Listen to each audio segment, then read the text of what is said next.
शायद किसी को नींद आ रही है तो वो नींद आपकी चली जाएगी, ऐसा मुझे लग रहा है। सभी लोग समूह शरण में बैठे हैं। ओम नमः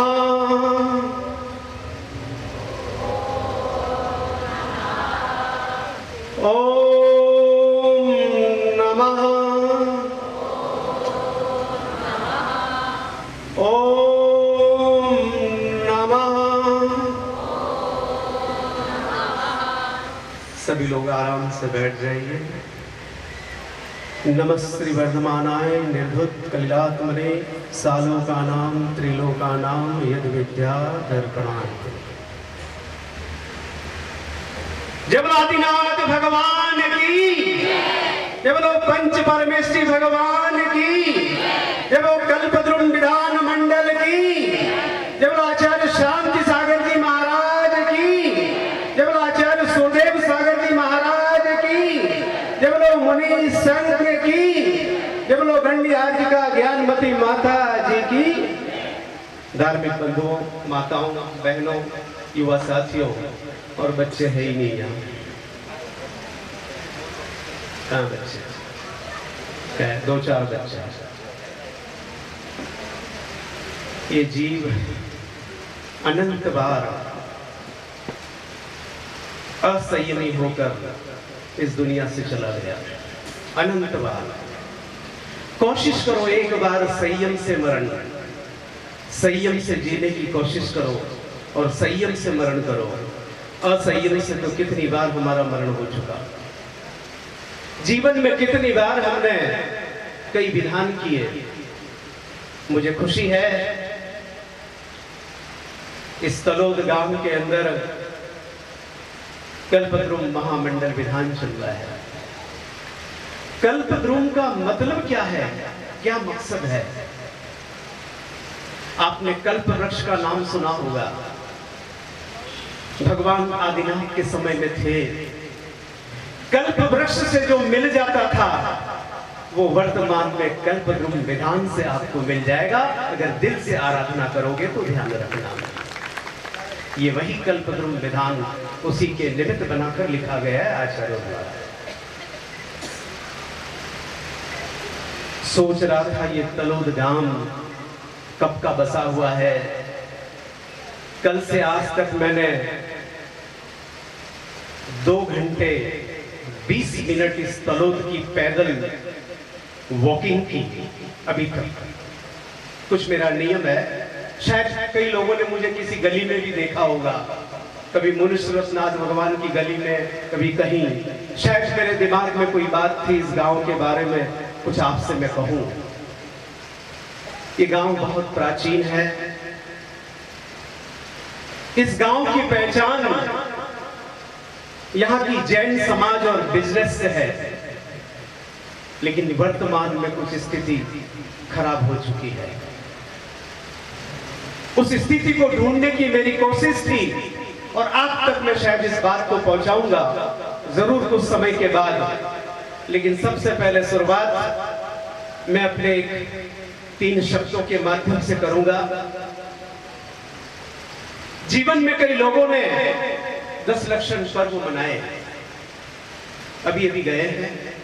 किसी ने 50 वर्षों से मनाया, किसी ने 10 साल से मनाया, किसी ने 60 साल से, हो सकता है किसी ने 2 साल और 5 साल से भी मनाया। उत्तम क्षमा से ये पर्व प्रारंभ होता है और क्षमा वाणी से ही इसका समापन हो जाता है। पिछले 35 साल से इस पे मैं चिंतन कर रहा हूं। उत्तम क्षमा मार्गों पे दुनिया के कई देशों में मेरे प्रवचन हुए। समझा समझा के थक गया उत्तम क्षमा क्या है, लेकिन किसी के समझ में नहीं आई। एक दिन मन में चिंतन किया, अब उत्तम क्षमा पे प्रवचन नहीं करना चाहिए, उत्तम क्रोध के ऊपर प्रवचन करना चाहिए। कामयाब हुआ।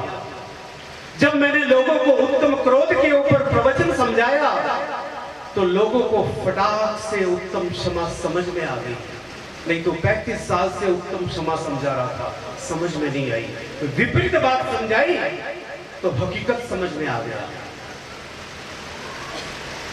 क्रोध समझ में आ जाएगा तो उत्तम क्षमा समझ में आ जाएगी। फिर मैंने सोचा कुछ नई सोच पैदा की जाए हमारी यंग जनरेशन के लिए। इन 10 लक्षण के माध्यम से मैंने 2500 वर्ष के बाद भगवान महावीर के निर्माण के बाद 3 शब्दों का चयन किया। दिगंबर जैन आमनाय में 2 ही चीजें शाश्वत हैं, एक 10 लक्षण महापर्व शाश्वत है और एक सम्मेद शिखर का सिद्ध क्षेत्र शाश्वत है, बाकी कोई शाश्वत नहीं है, ध्यान रख लेना। ये पर्व आज भी है, कल भी था और आने वाले समय में भी होगा।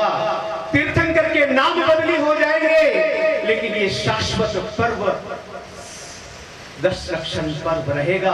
महावीर जयंती मिट जाएगी, दूसरी जयंती मनाने लग जाएंगे, लेकिन ये शाश्वत पर्व नहीं मिटेगा। और इस शाश्वत पर्व को हम 365 दिन के अंदर 10 दिन में मनाते हैं। और मुझे तो ताज्जुब होता है, ये 10 दिन की दुकान हम कैसे लगाते हैं। ये 10 दिन की दुकान लगाते हैं मंदिर में आकर। इस दुकानों को मैंने देखा 10 दिन की, तो चिंतन किया और 3 शब्दों का चयन किया, मन, मान और माफी। और 3 शब्दों के अंदर मैंने 10 धर्मों का पूरा वर्णन कर दिया। कभी मौका मिले तो टीवी के माध्यम से मेरा एक प्रवचन सुनना, थोड़ा सा 2 लाइन में मैं समझाऊंगा आज। अगर हमारे में किसी को मन देने की काबिलियत है और किसी को मान देने की काबिलियत है और किसी को माफी देने की काबिलियत है, इसी का नाम 10 लक्षण पर्व है। और यही सच्चे श्रावक की पहचान है और यही इंसान की काबिलियत है, ध्यान रखना। अगर आप में किसी को मन देने की काबिलियत नहीं, आपको किसी को मान देने की काबिलियत नहीं और आप किसी को माफ करने की काबिलियत नहीं रखते हैं, तो ध्यान रखना ये 10 लक्षण केवल लक्षण ही रह जाएंगे। ये 10 दिन की दुकान ही चलेगी, बाद में कुछ भी नहीं होने वाला है। ये 10 धर्म क्या है? 10 दिन के लिए नहीं बंधुओं, ये 10 धर्म 10 दिन के लिए नहीं है, ये जीवन के प्रारंभ से लेकर जीवन के अंत तक के लिए है। इनको अपनाने की बात है, इनको जानने की बात है। उत्तम क्षमा क्या है? बड़ा अच्छा सा शब्द है, मुझे माफ कर देना। थोड़ा इंग्लिश पढ़ गए, आई एम सॉरी। थोड़ा ज्यादा पढ़ गए, I am very very sorry. बंधुओं, हमने जीवन में कितनी बार लोगों से माफी मांग ली, कितनी बार आई एम सॉरी कह दिया, उसका नाम उत्तम क्षमा नहीं है, ध्यान रखने लगे। किसी से माफी मांगना उत्तम क्षमा नहीं है, किसी को माफ करना उत्तम क्षमा है, ध्यान रख लेना। घर में जाकर चिंतन करना, एक पेन और कॉपी लेकर के अपने जीवन की आयु को काउंट करना। अभी तक हमने कितनों को माफ किया और कितनों से माफी मांगी, पता लगेगा। माफ कितनों को किया, कांटा एक तरफ झुक जाएगा। माफी तो कई बार मांग ली, लेकिन माफी शायद जीवन में बहुत कम बार की किसी को। माफी मांगना बहुत सरल है, किसी को माफ करना बहुत बड़ा कठिन है, दुर्लभ है। कल बच्चों ने एक नाटक के माध्यम से एक बात कही थी। एक बच्ची, मुझे नाम याद नहीं है, भ्रूण हत्या पे कुछ बात कही और एक नाटक के माध्यम से महिलाओं ने, सभी महिलाओं ने एक बात समझाई कि बेटा और बहू को क्या देना चाहिए। कुछ दिन से सोशल मीडिया पे एक बात आ रही है, आप लोगों के मोबाइल में भी आई होगी। हिंदुस्तान के माने हुए उद्योगपति रेमंड जे.के. सिंघानिया, उसकी कहानी पढ़ लेना। उस बाप ने अपने बेटे के नाम पे सब प्रॉपर्टी कर ली और आज बॉम्बे के अंदर किराए के मकान पे रह रहा है और सोशल मीडिया पे आकर कह रहा है कि मैंने जीवन में जो गलती की है वो गलती और माँ बाप नहीं करना। अपना स्टेटमेंट दे रहा है जे.के. सिंघानिया, रेमंड का मालिक। वो बात कल बताई गई थी, उस बात को मैं आज पूरा कर रहा हूँ। एक बच्ची ने भ्रूण हत्या के बारे में बहुत अच्छी गुजराती में कुछ बात कही, मैं बहुत कुछ समझ गया। मुझे 20 साल पहले का एक समय याद आया। मैंने इसी भारत की धरती पे एक नाटक लिखा था। उस नाटक का नाम था हत्या। 5 बार इस नाटक को मैंने इस भारत की धरती पे किया, फिर बंद करना पड़ा मुझे उस नाटक को, क्योंकि उस नाटक का मंचन जब मैं करता था, प्रारंभ से लेकर अंत तक लोग रो रो करके परेशान हो जाते थे, आंखों के आंसू नहीं खरीदते थे। उस बच्ची ने एक बात कही थी, बेटी क्या होती है। उस बात को मैं आज एक शब्द के माध्यम से पूरा करूंगा।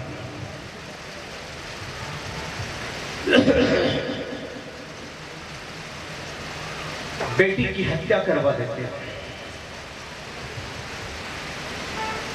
बेटी किसी भी गति में चली जाती है, भगवान से सवाल करते हैं। भगवान उस बेटी से पूछते हैं, बेटा कहां जाना है तुझे, तेरे कर्मों के फल के आधार पर। भगवान कहते हैं, बेटा वापस 84 लाख योनियों में भटक कर वापस तुझे मनुष्य गति में जाना है। भगवान के सामने वो बेटी मिन्नत करती है हाथ जोड़कर, हे भगवान मुझे वापस मनुष्य गति में नहीं भेजना है। हे भगवान मुझे वापस मनुष्य गति में नहीं भेजना, मुझे त्रियंश गति में भेज देना, वहां भ्रूण हत्या नहीं होती है।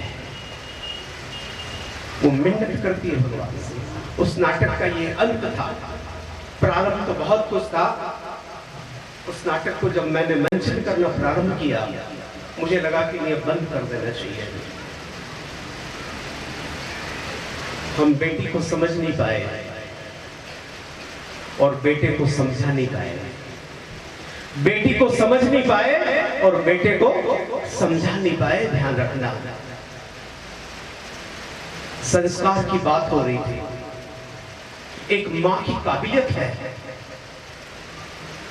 एक बच्चे को स्कूल भेजती है, lower KG, junior KG, senior KG. बच्चा स्कूल नहीं जाता है, इसको बिस्किट का पैकेट या कुरकुरे का पैकेट हाथ में थमा दिया जाता है, चॉकलेट की लालच दी जाती है और बच्चा स्कूल चले जाता है। ये एक मां की काबिलियत है। धन्यवाद है उस मां को मेरा। कम से कम इतनी बड़ी तो काबिलियत है आपके पास एक बच्चे को स्कूल भेजने की। लेकिन एक काबिलियत आज से और पैदा कर देना मेरे शब्दों के माध्यम से। एक मां उस बच्चे को स्कूल भेजने की काबिलियत रखती है। एक निर्णय कर लेना, नहीं तो कल जो नाटक बताया था वो जीवन में मौका आपके भी आएगा, ध्यान रख लेना। रविवार के दिन या शनिवार छुट्टी होती हो बच्चों की, उसकी उंगली पकड़कर मंदिर में ले आना, भगवान के सामने खड़ा कर देना, उसको 5 नमोकार मंत्र सिखा देना, उसको भगवान महावीर क्या थे बता देना, तो जीवन में शायद वृद्धाश्रम में नहीं जाना पड़ेगा। ध्यान रख लेना।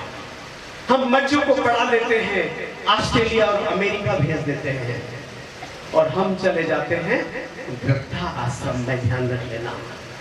वो संस्कार देना, पैसे कमाने की शिक्षा तो हम दे देते हैं, लेकिन परवरिश की शिक्षा नहीं दे पाते हैं। ध्यान रख लेना, ये हमारी बहुत बड़ी कमी है।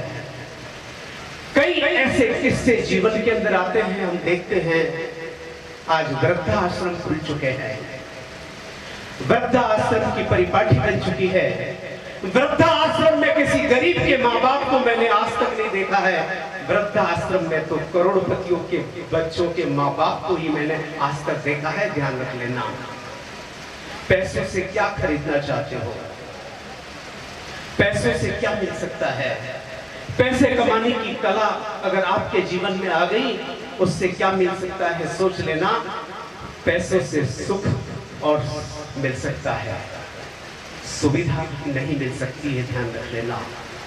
सुख नहीं मिलेगा, सुविधा मिल जाएगी। कई उद्योगपतियों को मैंने देखा है, पैसों से उनके घर के अंदर रूम भरे हुए हैं, बीमारी से परेशान है, उन पैसों से अपनी बीमारी को खलास नहीं कर सकते हैं। सुविधा प्राप्त कर सकते हैं, ध्यान रख लेना।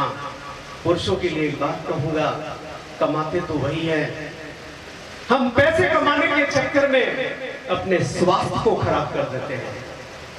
पैसे कमाने के चक्कर में हम कई तरह की बीमारियां पैदा कर देते हैं और बाद में उसी पैसों से हम इलाज करवाने निकल जाते हैं डॉक्टर के पास। तो ध्यान रखना, कोई गारंटी नहीं, जिस पैसों के कारण आपने अपना स्वास्थ्य खराब कर दिया तो वापस उन पैसों से क्या वो स्वास्थ्य आपको मिल सकता है, कोई गारंटी नहीं। ध्यान रख लेना, उस पैसों से वापस स्वास्थ्य मिलना बहुत बड़ी मुश्किल काम है। पैसों से स्वास्थ्य का कहीं कंपेयर करने, अपने स्वास्थ्य को ध्यान रखना, पैसे कमाने के चक्कर में नहीं पड़ना। कुछ बातें आपके सामने रखूंगा शब्दों के माध्यम से, बच्चों के संस्कार। किसी ने कहा रात को सोते समय 9 बार नमोकार मंत्र बोल के सोना। मुझे ऐसा लगा कुछ लोग डर के मारे गिन रहे हैं, उनको एक डर हो गई मन में, मैं रात को कहीं मर गया तो। डर की भावना से नमोकार मंत्र नहीं गिनना, ध्यान रखना। लेकिन उस नमोकार मंत्र को गिनने से पहले मैं 3 बातें आपको चैलेंज कर रहा हूं, जरूर बोलना। भगवान से प्रार्थना करना, जिसको नींद नहीं आती होगी उसको नींद भी आ जाएगी, नींद की गोलियां नहीं खानी पड़ेगी, ध्यान रख लेना। जो नींद की गोलियां खाते हैं, 3 प्रार्थना भगवान से कर लेना। हे भगवान,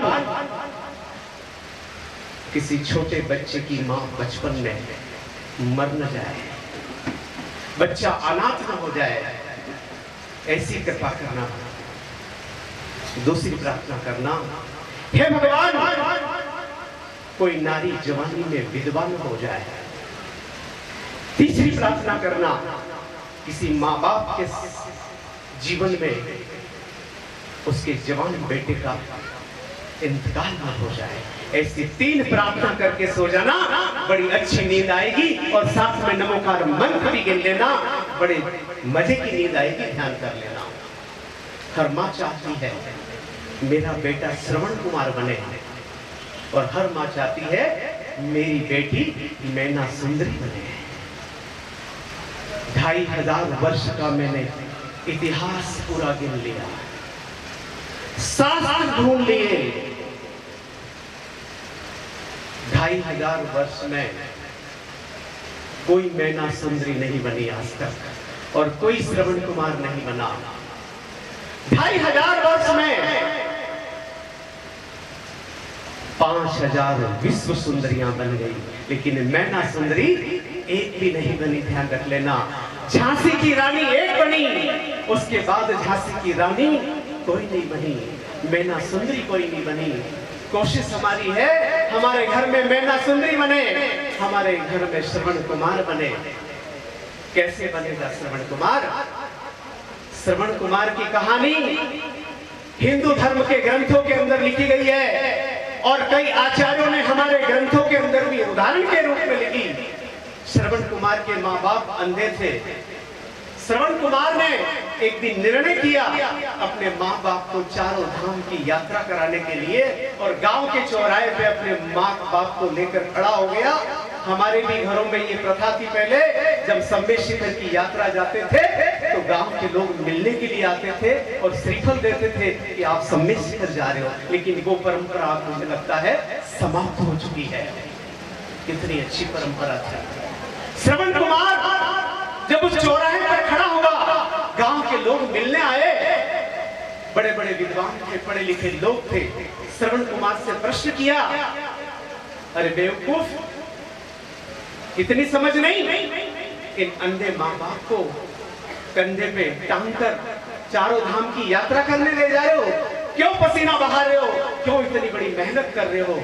आगे के शब्दों पे चिंतन करना। उस श्रवण कुमार ने जो कहा था, श्रवण कुमार उन पढ़े लिखे विद्वान और समझदार लोगों से कहता है, बंधुओं मुझे मालूम है मेरे माँ बाप अंधे हैं, लेकिन मुझे ये भी मालूम है जिस तीर्थ यात्रा में मैं जा रहा हूँ और जहाँ मंदिर और भगवान में इनके दर्शन कराऊंगा, मुझे मालूम है वो भगवान अंधे नहीं है, मेरे माँ बाप अंधे हैं। तो श्रवण कुमार क्या कैरेक्टर था। काशी विश्वविद्यालय के अंदर श्रीमद् भगवद गीता पर मेरा एक प्रवचन चल रहा था और मैंने साथ में भगवद गीता के साथ समय सार को जोड़ दिया था। 8 बार मेरे जीवन के अंदर काशी विश्वविद्यालय में मुझे प्रवचन करने का मौका मिला, तो मैंने हिंदू और जैन ग्रंथों को जोड़कर प्रवचन किए थे। 500 विद्वान वहां बैठते हैं संस्कृत के अंदर, संस्कृत को पढ़ने वाले। संस्कृत के विद्वानों की उत्पत्ति वहां से होती है, काशी महाविद्यालय से। प्राचीन विद्यालय है, बहुत बड़ा। वहां के मालवीय भवन के अंदर किसी विद्वान के प्रवचन होते रविवार के दिन, उसमें 8 बार मुझे मौका मिला है मेरे जीवन के अंदर। बंधुओं, मैं चिंतन करता हूं कभी कभी हमें मनुष्य जन्म मिला है। कुछ समय पहले मैं रोम गया था। वैसे दुनिया के 60 देशों में मैंने यात्रा की। रोम के अंदर एक महात्मा हुए, उनका नाम था सुकरात। एथेंस नाम की सिटी है, वहां एक पोस्टर लगा हुआ था, प्रशस्ति। मैंने ध्यान से उस प्रशस्ति को पढ़ा। उनका एक शिष्य महात्मा सुकरात का दिन के उजाले में मोमबत्ती लेकर घूम रहा था। लोग परेशान हुए रोम के उसको देखकर। कई दिनों तक रोज सुबह सूरज के उजालों में मोमबत्ती को जलाकर घूम रहा था। चौराहे पर जाकर खड़ा हो गया मोमबत्ती जलाकर। कई पढ़े लिखे लोग उसके सामने तमाशा देखने के लिए खड़े हो गए।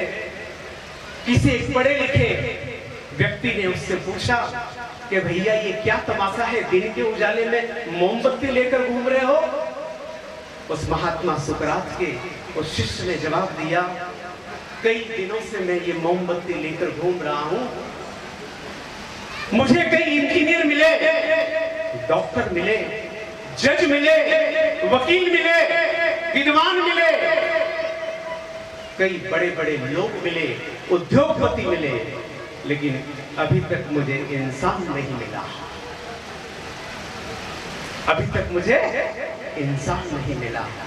मेरी सत्य पे चिंतन करना। मोमबत्ती लेकर ढूंढ रहा है, इंसान नहीं मिल रहा है। एक एप्पल के झाड़ से एप्पल गिरता है। एक वैज्ञानिक आविष्कार कर देता है गुरुत्वाकर्षण शक्ति का, कि एप्पल नीचे क्यों गिरा। ये इंसान पल पल गिरता है। अभी तक किसी ने इस पे शोध नहीं की, ये क्यों गिरता है। एक एप्पल गिरा तो शोध कर दी गुरुत्वाकर्षण शक्ति की, लेकिन ये इंसान पल पल अपने जीवन में गिरता है नीचे, लेकिन अभी तक किसी ने भी ये शोध नहीं की ये इंसान क्यों गिरता है। इसीलिए बंधुओं, ये इंसान क्यों गिरता है, इसकी शोध करने के लिए हमें अच्छा कुल और अच्छा धर्म मिला है। ये शोध करने का एक संस्थान है जैन धर्म। इस शोध से पता चलेगा ये इंसान क्यों गिरता है। ध्यान रख लेना। जब भगवान महावीर के समोशरण में कोई गणधर नहीं था, 66 दिन तक भगवान की वाणी नहीं गिरी, और सौदर मिंद्र को पता लगा कि भगवान की वाणी क्यों नहीं गिर रही है। बड़े बड़े विद्वान बैठे हैं। पता लगा कि उनके समोशरण में गणधर ही नहीं है, और बिना गणधर के भगवान की वाणी नहीं खिलती है। और गणधर को सौदर मिंद्र लाता है। कहानी बहुत बड़ी है, उस कहानी पे हम नहीं जाएंगे, अगले बिंदु पे मैं अपनी बात कहूंगा।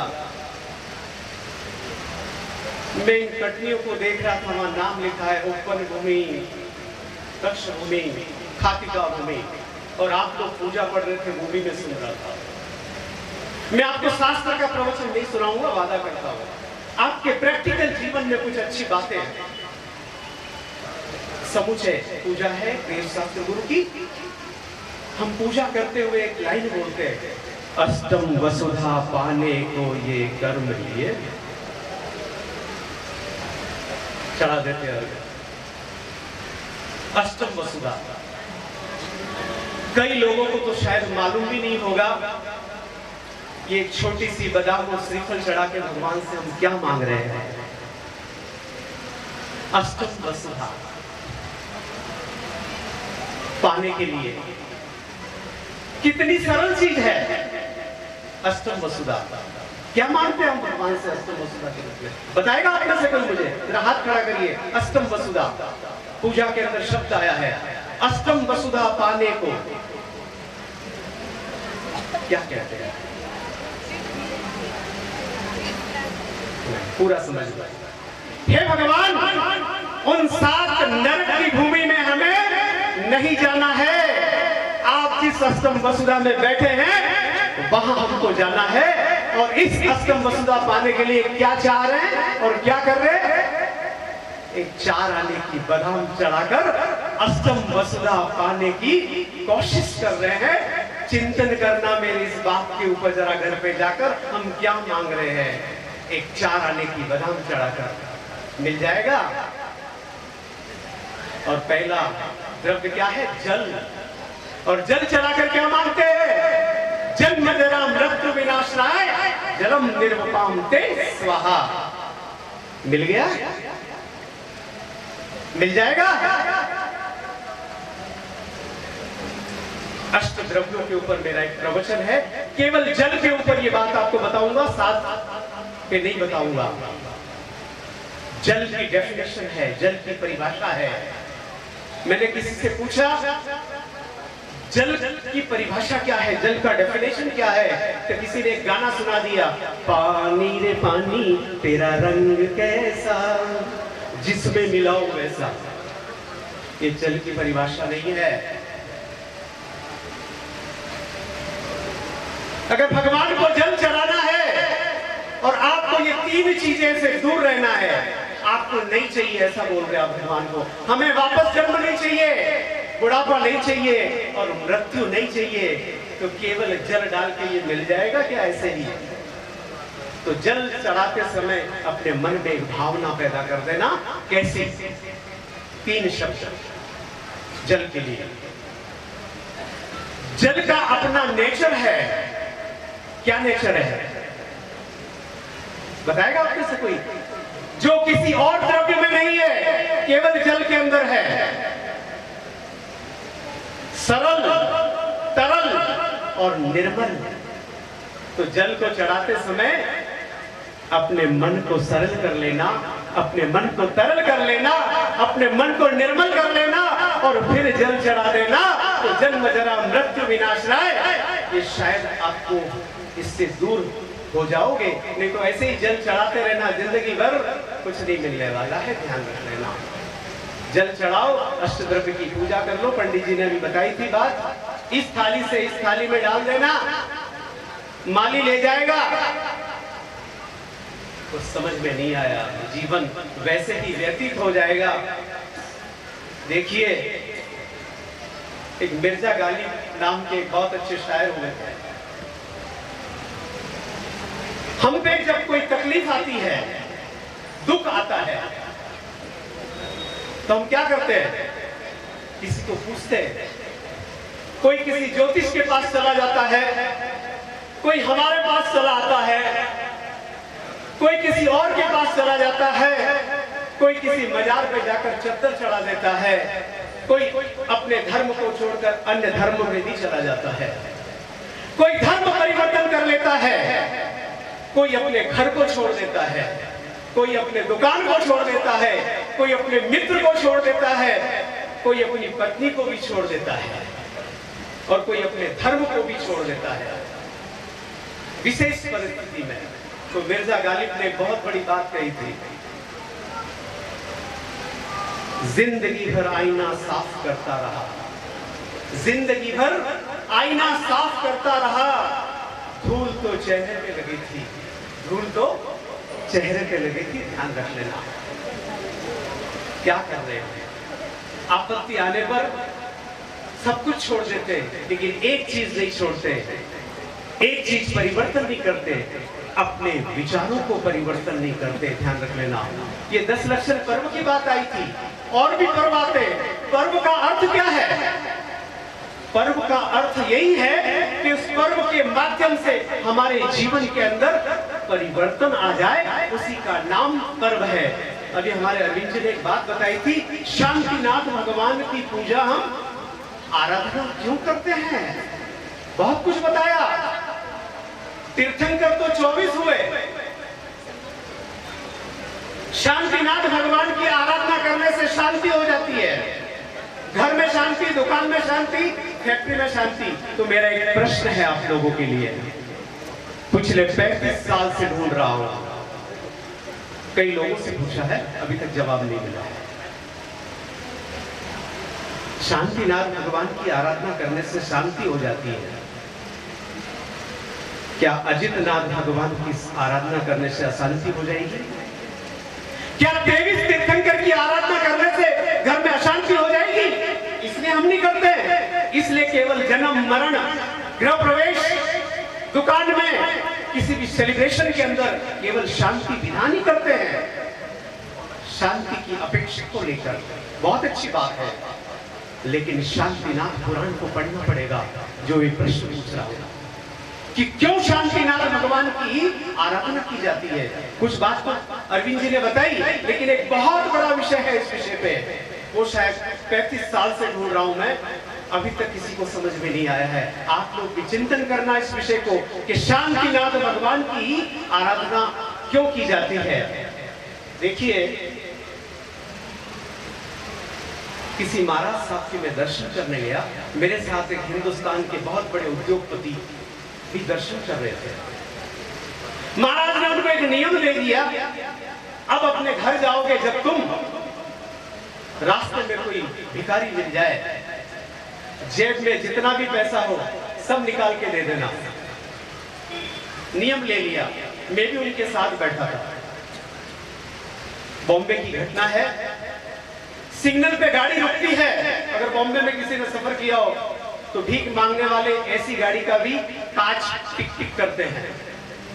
उस भिखारी ने आकर टिक किया, जो मेरे बाजू में एक बहुत बड़े उद्योगपति बैठे थे, जेब में जितने पैसे थे, 10-10 की नोटें थी, कुछ निकाल के सब उस भिखारी के हाथ में दे दी। सिग्नल 45 सेकंड का था, उस भिखारी ने 10-10 की 8-10 नोट देखकर बड़ा आनंदित हुआ और साथ में दुखी भी हुआ, परेशान भी हुआ। उसने सोचा कहीं सेठ ने गलती से मुझे इतने सारे पैसे दे दिए। उसने वापस टिक टिक किया, एक नोट 10 की ले ली और 7 नोट सेठ के हाथ में वापस दे दिए। मैं उस दृश्य को देख रहा था, उस भिखारी के चेहरे को देख रहा था और उस सेठ के चेहरे को भी देख रहा था। मुझे बड़ा आनंद आया उस भिखारी के चेहरे को देखकर। भिखारी एक 10 की नोट को पाकर इतना खुश और आनंदित था, लेकिन सेठ उस 7 नोट को पाकर बहुत बड़ा दुखी था।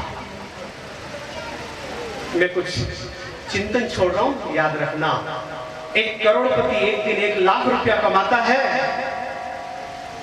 उसके चेहरे पे वो खुशी नहीं मिलती है। रात को सोचता है कल 1.5 लाख कैसे कमाऊंगा। जो उस भिखारी के चेहरे पे खुशी थी, वो एक पैसे वाले के चेहरे पे वो खुशी मुझे आज तक नहीं दिखी। ध्यान रखना, इस पे चिंतन करना, ऐसा क्यों, चिंतन के विषय है ये, ध्यान रखना।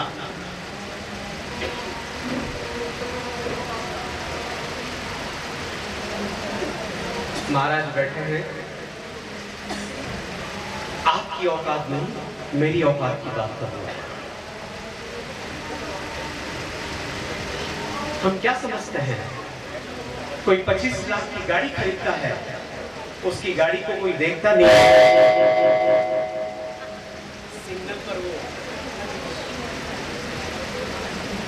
सिग्नल पर हॉर्न बजाता है उसकी गाड़ी को देखने के लिए। हम कई तोला सोना पहन लेते हैं किसी को बताने के लिए कि मैं पैसे वाला हूं।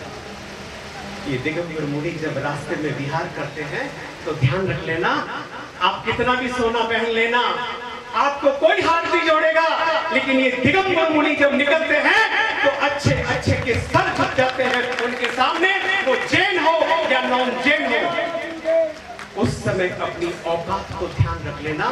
क्या बात है, एक साधु किसी अनजान गांव में चला जाता है, उसके लिए चौका लग जाता है, और आर के जैन जैसा व्यक्ति जाता है तो उनके पीछे पीछे उनके चौके में भोजन भी कर लेता है। अगर उनका चौका नहीं है तो आर के जैन की कोई पहचान नहीं है, उसके घर में कोई घुसने नहीं देगा। कौन व्यक्ति है अनजान?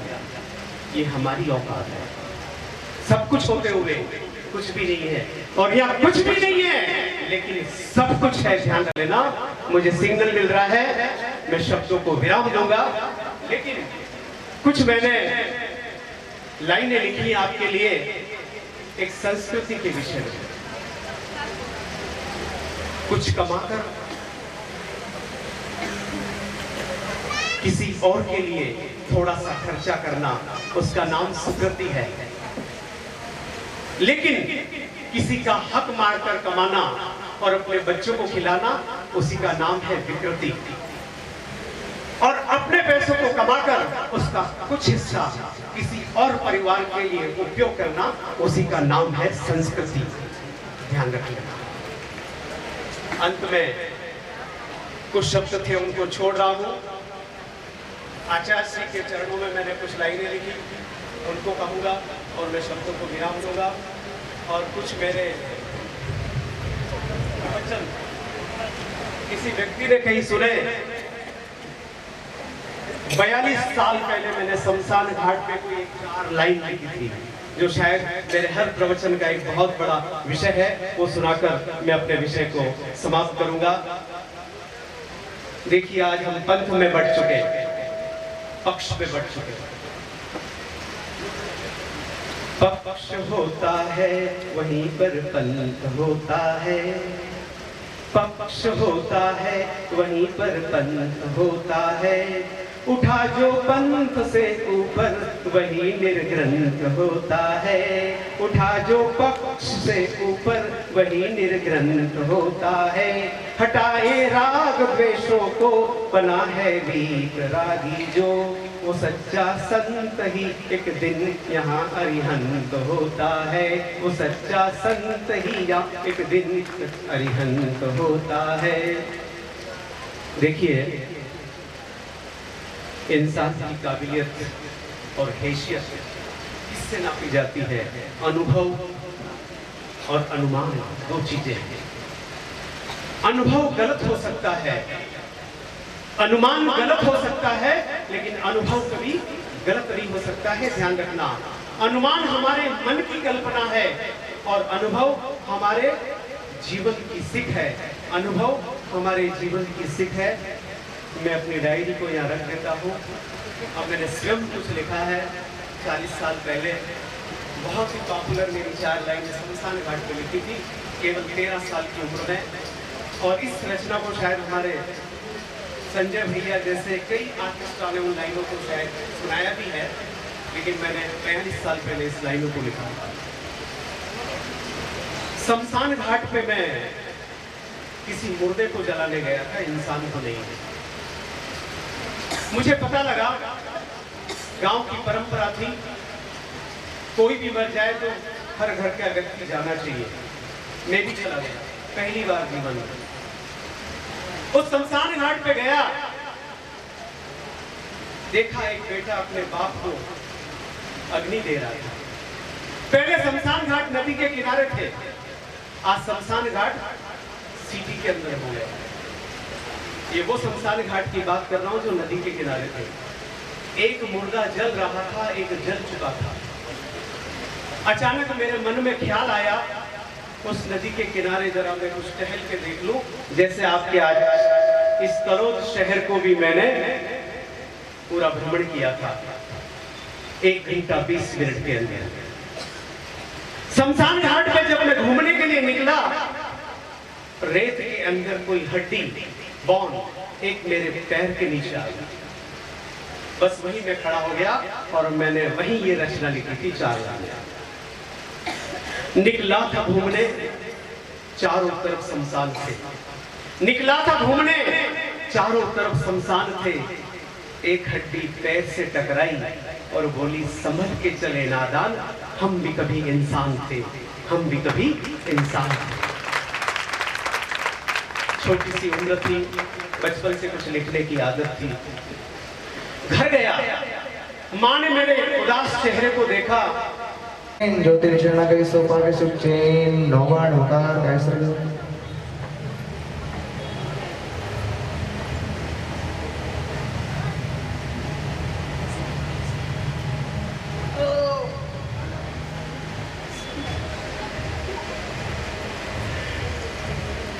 चलिए चलते हैं सांस्कृतिक मंच की ओर। पहले बोली कर देंगे।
અચ્છા, તો ચાલો આવો આપણે નિહાળીએ મોડાસા સામાયિક.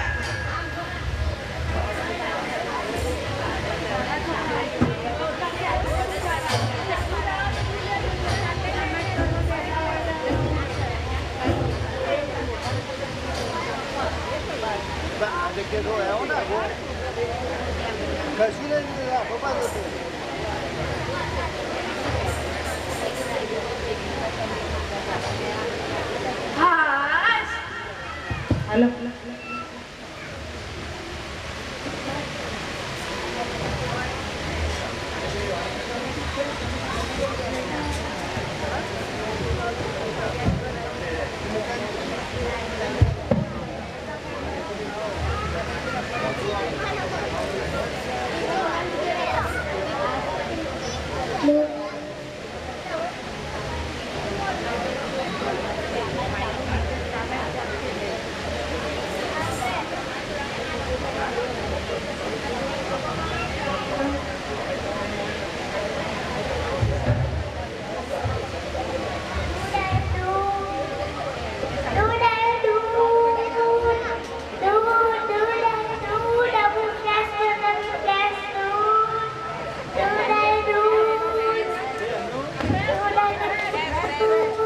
કોનો દૂધ છે? ડોબાનો છે કે ગાયનો છે?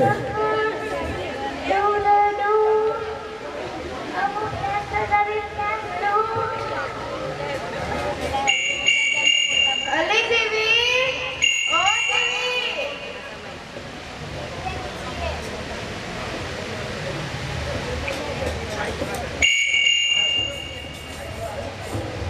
ગોળ ગોળ ફર્યા વગર એક જગ્યાએ ઊભી રહે ને.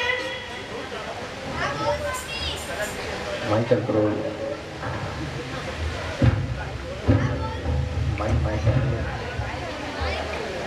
માઇક બદલી દેવું પડે. બોલ, આ જોતો પેલો દૂધવાળો આવે છે, દૂધ લઈ લે તો. કેટલું લેવાનું છે? 5 લીટર. કેમ એટલું બધું? આપણા દેરાસરમાં પેલું કલ્પતરું વિધાન ચાલે છે ને, એટલે આપણા પેલા અરવિંદ ભૈયા નથી, એ સવારે 6 વાગે બોલાવી દે છે અને આપણું દૂધવાળો તો 8 વાગે આવે છે, એટલા માટે.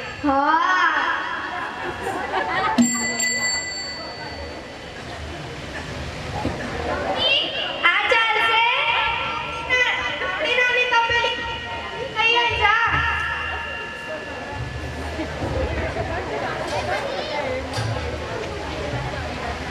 આ ચાલશે? હા, જા જલ્દી, પેલો દૂધવાળો જતો રહેશે. હા. અરે જીવીને તું આઈ ગઈ? કેટલા લીટર દૂધ લેવાનું? 5 લીટર. કેમ એટલું બધું?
અલી જીવી, ઓ જીવી. અલી જીવી, ઓ જીવી. ક્યાં મરી ગઈ? અલી મમ્મી, હું મરી નથી ગઈ, જીવું છું. હા, તું રમતમાં ધ્યાન ના રાખ, પેલું દૂધ ઉભરાઈ જશે. અલી હા.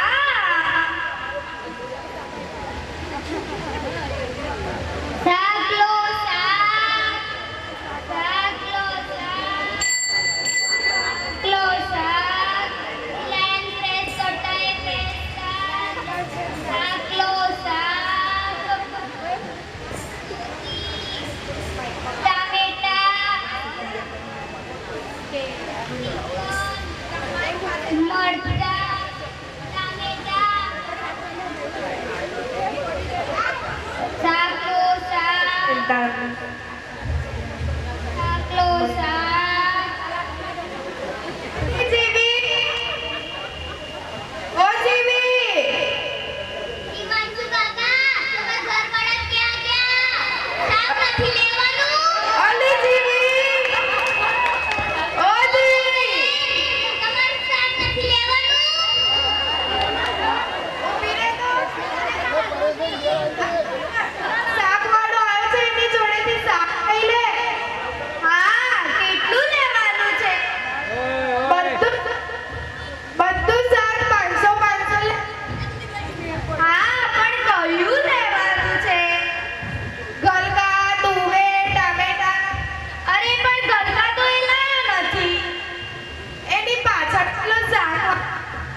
પાછળ બીજો શાકવાળો આવે છે ને એની જોડેથી લઈ લે.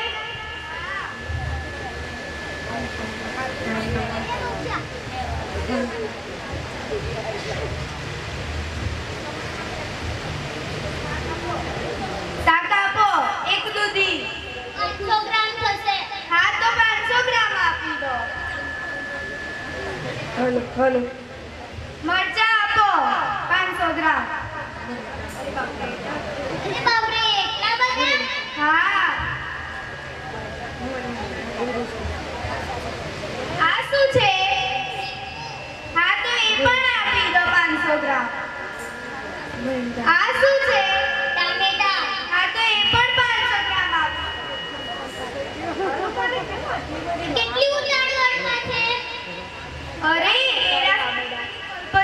કલ્પદ્રુ વિધાન ચાલે છે ને એટલે ભૈયાજી કહે છે દર્શન કરવાના ભાવ પૈસા આપો. મમ્મી કાલે આલી દેશે. વડાને બાકી કે હવે મારા બી? હા કાલે આલી દેશે. કાલથી બિયાન ફ્રેશ જેવું શાક નહીં ખાય, કડેલું જ શાક ખાય. હા કાલે આલી દેશે. આ ડુંગળી બટાકા ફ્રેશ છે, લઈ લો ને. ના અમે નથી ખાતા. તમે જૈન છો? હા અમે જઈ છીએ. પાક્કા જૈન છો? હા અમે પાક્કા જઈ છીએ. હા મને તો બહુ જ વાર લાગી. મમ્મી ક્યાં મૂકું આ? તને કેમ આટલી બધી વાર લાગી? પેલા સોનલબેન છે ને એ સારું શાક વીણતા હતા અને મને વીણવા જ નતા દેતા એટલા માટે. હા તું સારું શાક જોઈને લાવી છે ને? હા પૈસા આપ્યા છે પણ તે તો કીધું નહોતું. હા એને અમે નતા જ આપવા. હા નથી જ આપ્યા. આ ક્યાં મૂકું? મારા માથા પર બેલ. હા પણ ક્યાં મૂકું? રસોડામાં મૂકી આય. હા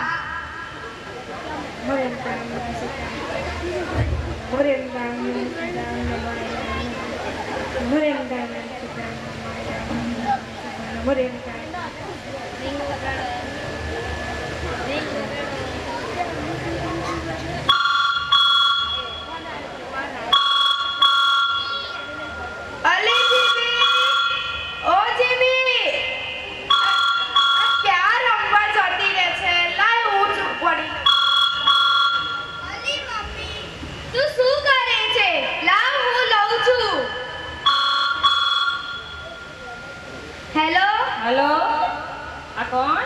હું જીવી બોલું. તારી મમ્મી છે ઘરે? હા મારી મમ્મી છે ઘરે. તારી મમ્મીને ફોન આપને. ના મારી મમ્મી તો સામાયિક કરવા બેઠી છે. હા સારું, તારી મમ્મી સામાયિક કરીને ઊભી થાય ને એટલે કહેજે કે કાલે પૂનમબેન કીટી પાર્ટી રાખી પણ છે. ક્યારે? અલે કાલે, પણ ક્યારે? કાલે 4 વાગે રાખી છે. હા જય જીનેન્દ્ર. જય જી. કોણ હતું? પેલા સેજલબેનનો ફોન હતો. એ કહેતા હતા કે કાલે બપોરે 4 વાગે પૂનમબેનના ઘરે કીટી પાર્ટી રાખી છે. એ લોકોને મેં ના જ પાડી હતી કે કાલે કીટી પાર્ટી ના રાખતા, મારા ઘરે મહેમાન આવવાના છે. તો પણ આડાવડા પ્રોગ્રામો બનાવી દે છે. લાય હું જ વાત કરી લઉં. અલી મમ્મી, તું ક્યાં ઊભી થાય છે? તું તો સામાયિક કરવા બેઠી છે. તું સામાયિક કરવા બેઠી છે કે આખા ગામની પંચાયત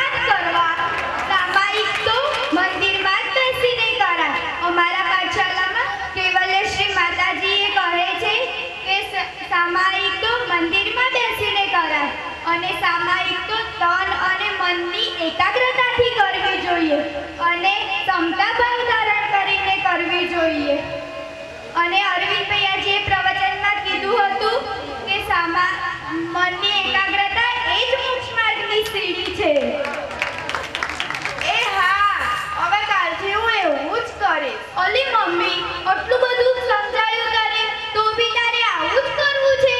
એવું નહીં, તે જે કીધું ને એવી રીતે સામાયિક કરીશ. હા મમ્મી, મારાથી કઈ ભૂલ થઈ હોય અને વધારે પડતું બોલાઈ ગયું હોય તો મને માફ કરજે. ના ના બેટા, કઈ વાંધો નહીં. હા क्या बात है અને तालियां। 101 રૂપિયા બીજા પણ મળેલ છે. क्या बात है। બાળકો આવી જાય એમને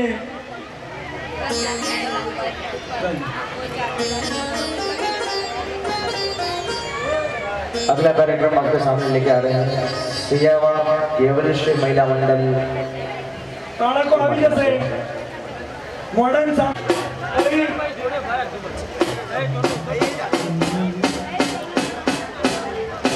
પરી ગાંધી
उसने महामंत्र का ध्यान लगाया, सूली का बना सिंहासन, सब लोग हुए शिरनामी। हम भूल गए हैं जिनको, जरा याद करो कुर्बान। हम भूल गए जरा याद करो कुर्बानी।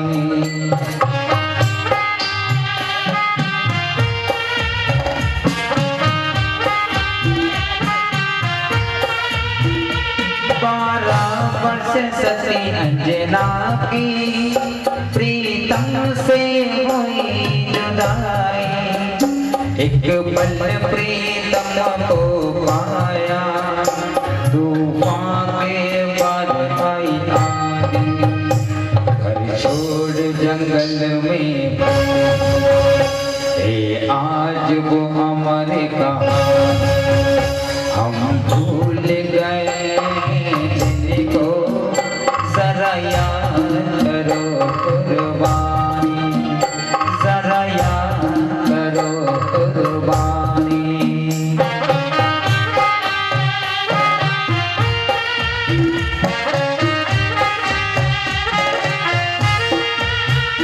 बीज से चिड़िया से डाली, नई उम्र थी नई जवानी, ब्रह्मचर्य नियम दोनों को कैसे बीते जिंदगानी। क्या प्रेम पति पत्नी का देवों ने महिमा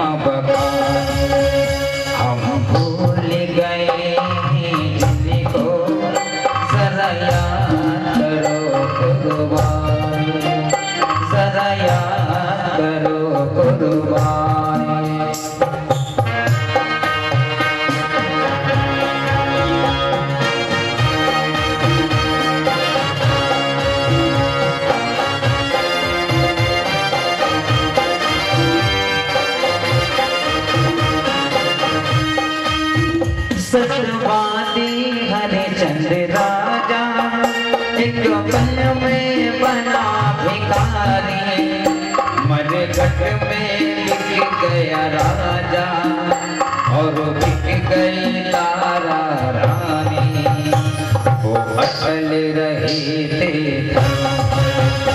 फिर हो गई सब आसान हम भूल गए जिनको जरा याद करो कुर्बानी जरा याद करो कुर्बानी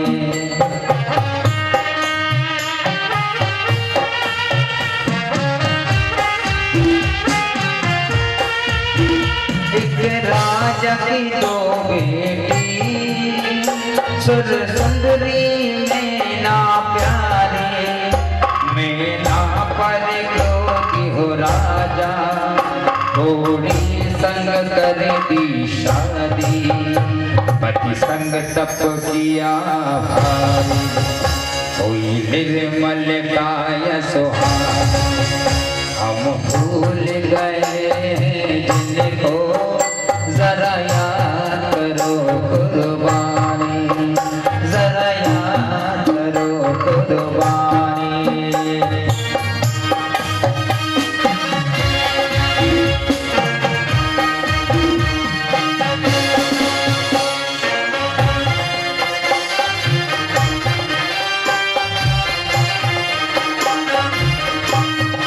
भारत माते धरती में आज भी कितनी प्यारी महापुरुष हुए हैं जितने उनको है वंदन हमारा हम सब हरदम गुण गाए सब लोग हुए शिरनार हम भूल गए हैं जिनको जरा याद करो कुर्बानी जरा याद करो कुर्बानी जरा याद करो कुर्बानी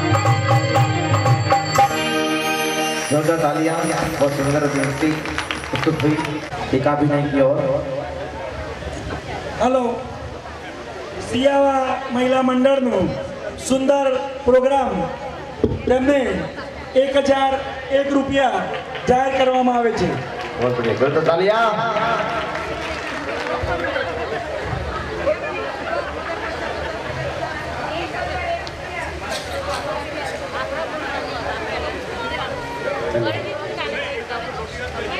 भाई माइक चालू करो उधर कोल्डनेस बंद है હલો कोल्डनेस बंद है चालू चालू है 1001 રૂપિયા જે આપવાના છે સિયાવા મંદિરમાં દાન. जोरदार तालियां धन्यवाद चलिए एक पात्र अभिनय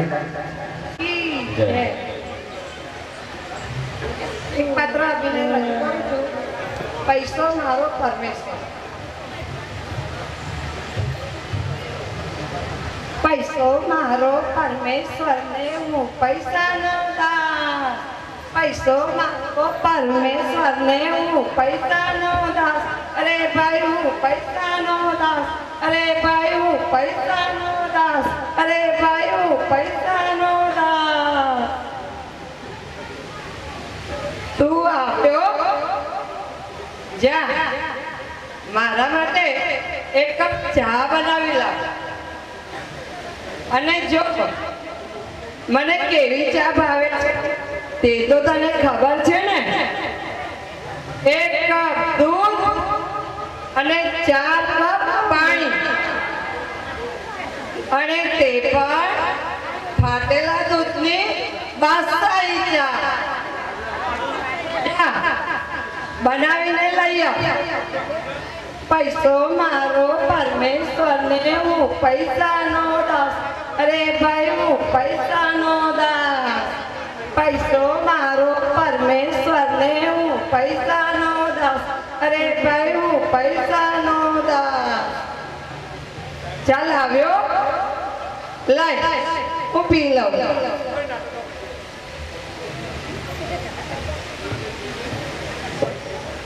લે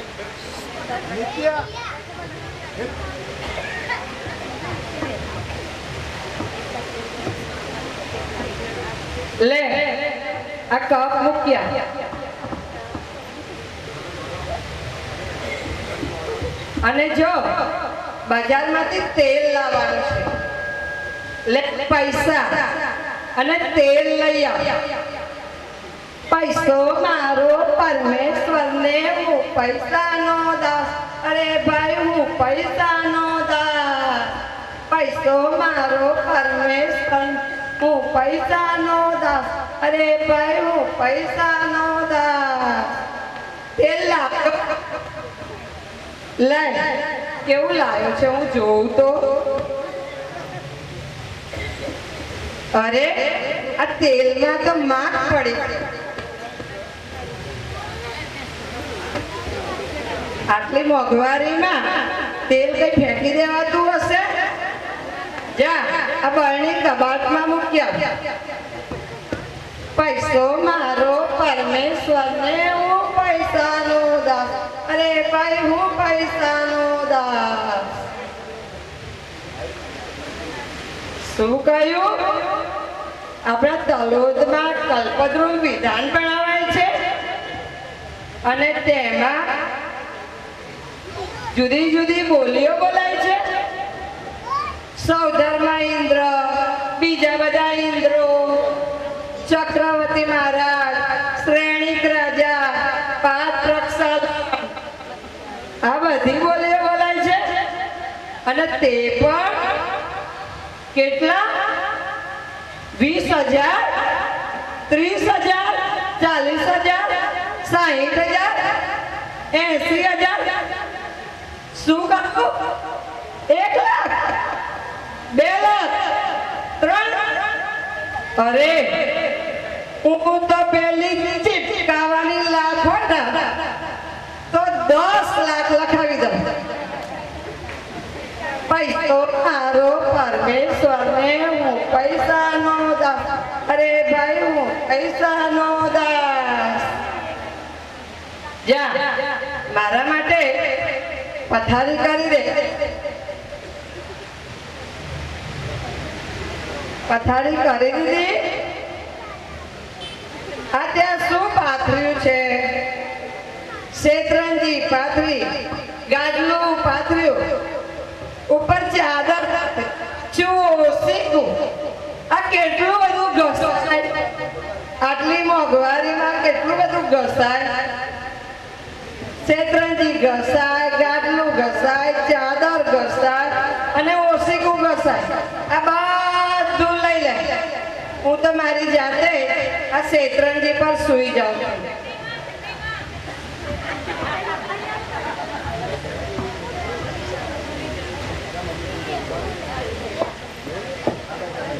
કોણ કોણ કોણ શાનો અવાજ છે શાનો અવાજ છે કઈક છે કઈક ઘરમાં છે હા કઈક અવાજોની થઈ છે શાનો અવાજ છે મને જોવા દેજો શાનો અવાજ છે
कैसा बोलता है चोरी जय जिनेंद्र जय जिनेंद्र सभी समझ के बोलेंगे